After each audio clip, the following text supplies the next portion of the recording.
ба шӯъбаи вазорати корҳои дохила дар шаҳри Эсор аризаи зани 26 сораи сокини шаҳри мазкур ворид гардидааст ки 30 апрели соли 2024 тахминан соати 14:30 5 дулазан бо мақсади обнӯшӣ ба хонаи истиқоматиаш даромада бо роҳи пинҳонӣ аз он ҷо $200 амрикоӣ, 1000 сомонӣ ва ҷавоҳироти гуногуни тиллоиро ки арзиши умумияшон 31200 сомониро ташкил медиҳад дуздида аз ҷои ҳодиса ғайб заданд.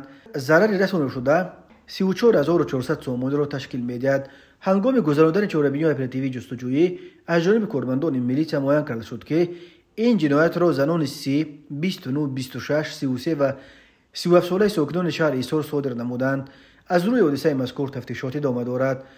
аз ҷониби кормандони шӯъбаи вазорати корҳои дохилаи 2 дар ноҳияи Фирдавсӣ ҳангоми гузарондани чорабиниҳои оперативии ҷустуҷӯӣ муайян карда шуд, ки марди 42-солаи сокини шаҳри Душанбе моҳи октябри соли 2023 дар кӯчаи Румии шаҳри мазкур бо роҳи фиреб ба боварии марди 31-солаи сокини ноҳияи Восеъ даромада аз ӯ $10,000 амрикоиро ҳамчун қарз гирифтааст.